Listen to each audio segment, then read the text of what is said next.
Bonjour, bonsoir, ici Tammy Kaba, je suis ravi de vous retrouver dans cette vidéo dans laquelle je vais revenir sur un truc qui va peut-être vous surprendre. Pourquoi vous devez dire merci à vos détracteurs? Pourquoi vous devez les remercier?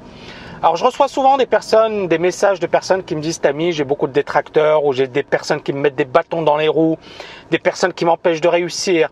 Et franchement, j'arrive pas à réaliser mes objectifs, j'arrive pas à atteindre ou à faire ce que j'ai envie de faire. Et moi, j'ai envie de leur dire la chose suivante. Vous devez les remercier. Pourquoi vous devez les remercier? Parce que grâce à ces personnes, vous allez sortir de votre zone de confort, vous allez faire des choses extraordinaires. Donc le premier point que j'ai envie de développer, c'est que grâce à vos détracteurs, vous allez sortir de votre zone de confort et réaliser des choses extraordinaires. Je vais vous donner mon exemple. Vous savez que bon, c'est normal, j'ai des détracteurs, j'ai des personnes qui m'attaquent, etc. Et c'est super. Pourquoi c'est super? Parce que grâce à ces personnes, je suis sorti de ma zone de confort. Grâce à ces personnes, j'ai publié pas mal de vidéos. Et aujourd'hui, on a la première chaîne YouTube dans le monde financier francophone.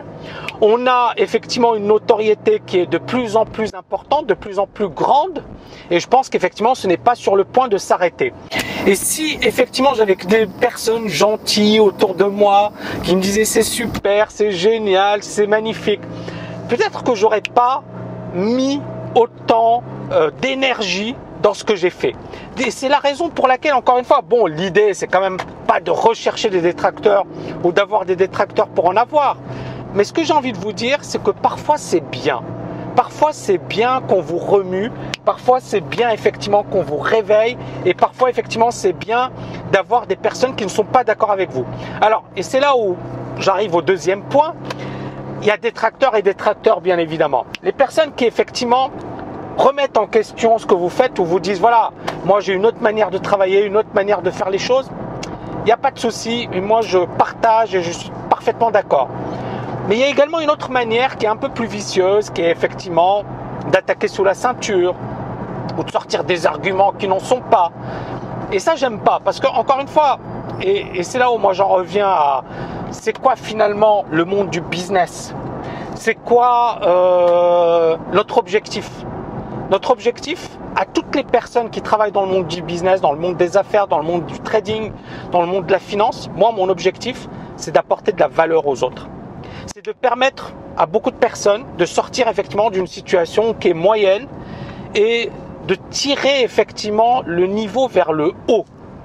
Et quand, par exemple, vous voyez Bill Gates et Warren Buffett, ils sont potes, etc. Est-ce qu'ils sont concurrents? Probablement. Bill Gates investit dans des business qui sont en concurrence avec Warren Buffett. Mais est-ce qu'ils sont ennemis? Est-ce qu'ils sont nécessairement ennemis? Non. On va prendre le cas des experts comptables ou des médecins. Est-ce qu'un médecin est nécessairement l'ennemi d'un autre médecin? Est-ce qu'un expert comptable est l'ennemi d'un autre expert comptable? Est-ce qu'un avocat, même si bien évidemment parfois ils vont défendre, ils vont être opposés, mais est-ce qu'ils sont nécessairement ennemis? Non. Il y a même des avocats qui ont plaidé pour deux causes différentes et qui étaient les meilleurs amis du monde. Ce que j'ai envie de vous dire, c'est que il faut effectivement changer de mentalité. Certaines personnes, effectivement, voient des concurrents partout. Moi, je vois des partenaires partout. Moi, je me dis, effectivement, les concurrents, non. C'est effectivement, est-ce que je peux apporter plus de valeur? Et c'est là où, en l'occurrence, je me dis que si effectivement il y a des personnes qui disent ok Tammy c'est super ce que tu fais mais moi j'ai un truc en plus ou j'ai un truc à apporter, pourquoi pas? Et je me dis c'est génial parce que encore une fois peut-être que ça va m'apprendre des choses, peut-être que ça va me permettre d'évoluer, de grandir et c'est ça l'objectif. L'objectif c'est encore une fois ne pas oublier, c'est d'apporter un maximum de valeur aux autres. Et c'est effectivement, moi je sais que parmi mes étudiants, il y a des personnes qui en ont marre de leur vie actuelle. Il y a des personnes effectivement qui veulent avoir une liberté financière. Il y a des personnes effectivement qui veulent vivre la vie de leurs rêves. Et l'idée c'est quoi? C'est de leur dire voilà comment, les possibilités de le faire, les possibilités d'y arriver. J'y suis arrivé, il y a d'autres personnes qui y sont arrivées. Et moi j'essaie de donner effectivement mon approche. Moi, je sais que j'ai trimé dur toute ma vie, que effectivement, ça s'est pas fait facilement. Et c'est là où le plus important, c'est j'essaie d'apporter un maximum de valeur. Et pourquoi cette chaîne YouTube a autant de succès? C'est parce qu'effectivement, j'amène énormément de valeur. C'est comme si effectivement, vous alliez recruter, vous savez, moi, si je devais demander une rémunération horaire, ce serait des milliers d'euros par heure. Quand je donne des conférences pour des grosses banques, c'est pas mal d'argent et j'en donne que rarement. Et souvent, ils me payent le billet business class, l'hôtel 5 étoiles et compagnie. Donc, ça revient cher. Donc, imaginez, vous avez quelqu'un qui effectivement coûte cher sur le marché et qui donne des conseils gratuitement. Pourquoi? Parce que j'apporte de la valeur. J'ai reçu, j'ai appris. Effectivement, j'ai eu des mentors, j'ai eu des personnes qui m'ont apporté énormément de choses. Et à travers cette chaîne, mon objectif, c'est également de contribuer. C'est de vous apporter de la valeur.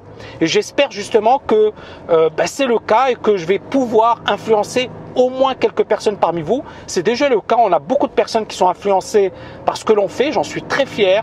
Mais j'espère effectivement qu'on pourra influencer énormément de personnes à l'avenir à travers cette chaîne YouTube. Ne prenez jamais les attaques personnellement parce qu'effectivement, vous serez attaqué. Mais soyez zen. Je vais parler des 3 prophètes des grandes religions monothéistes. D'accord? Est-ce qu'ils n'ont pas été rejetés par leur propre peuple? Est-ce qu'ils n'ont pas subi les pires attaques? Est-ce qu'ils n'ont pas effectivement été attaqués en permanence? Donc, lorsque vous réaliserez de grandes choses, peut-être pas autant que ces personnes, mais si vous réalisez des grandes choses, dites-vous une chose, vous serez attaqué. Et si vous êtes attaqué, ça veut dire quoi? Ça veut dire que vous êtes peut-être sur la bonne voie, surtout si vous avez fait votre job et si vous avez bien fait votre job. Donc, ne vous souciez pas des attaques ou alors prenez-les comme une source d'énergie. Considérez que ces attaques doivent vous pousser à vous améliorer, à devenir meilleur. Et encore une fois, dites-vous qu'il y a un gars qui s'appelle Mark Cuban, c'est un milliardaire. Il a dit la chose suivante, il a dit moi quand je fais un business, je suis à fond sur le business. Pourquoi? Parce que si je ne suis pas à fond, il y a un autre qui viendra me botter les fesses et me dira dégage. Et c'est ça, c'est-à-dire qu'à un certain moment, il faut également avoir ce raisonnement et c'est là la difficulté. C'est premièrement, il ne faut pas considérer ses concurrents, ses compétiteurs ou les personnes qui vous attaquent comme des menaces, mais plus comme des partenaires. Et moi, je pense qu'effectivement, c'est très important effectivement d'avoir ce raisonnement. Il faut changer d'état d'esprit. Donc ça, c'est la première chose. Mais la deuxième chose, c'est qu'il ne faut pas se relâcher. Il ne faut pas se dire « ouais, tout le monde est beau, tout le monde est gentil ». Non, il faut être le meilleur. J'avais parlé des experts comptables, mais prenons le cas des joueurs de tennis. Est-ce que les joueurs de tennis se détestent? Est-ce que Federer déteste Nadal ou Djokovic? J'en sais rien, mais j'ai pas l'impression qu'ils se détestent. Je pense qu'ils ont beaucoup de respect les uns pour les autres. Je pense, moi, pour moi, c'est pas des gens qui se détestent. Prenons même les gars qui ont fait de la Formule 1. On les revoit 20 ans après, ils s'adorent. Parce qu'effectivement, ils étaient dans le même domaine. Et bien évidemment, ils travaillaient les uns contre les autres. Ils étaient compétiteurs.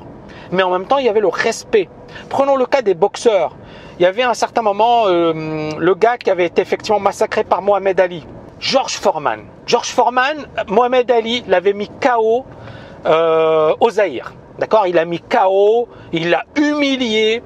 Pendant plusieurs années, Foreman était traumatisé et il est tombé dans un état de déprime profond. Quand Mohamed Ali est mort récemment, est-ce que Foreman a dit « je déteste Mohamed Ali, c'est un salopard, etc. » Non, il a dit « c'est la personne la plus extraordinaire au monde, c'est la personne qui m'a le plus apporté, c'est quelqu'un qui dépassait la boxe. » Il s'est fait battre par Mohamed Ali. Il est tombé en dépression et pourtant il a dit « grâce à Mohamed Ali, je suis devenu meilleur. » Vous voyez? Et c'est là où je vous dis encore une fois, bon, bien évidemment, il y a des petites disputes à 2 balles.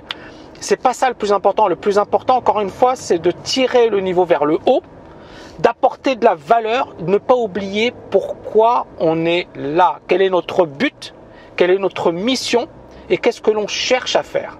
Voilà, bon, j'ai dit pas mal de choses dans cette vidéo, ça va un peu dans tous les sens, mais c'est pas grave. Encore une fois, j'espère que vous avez compris ce que je voulais dire.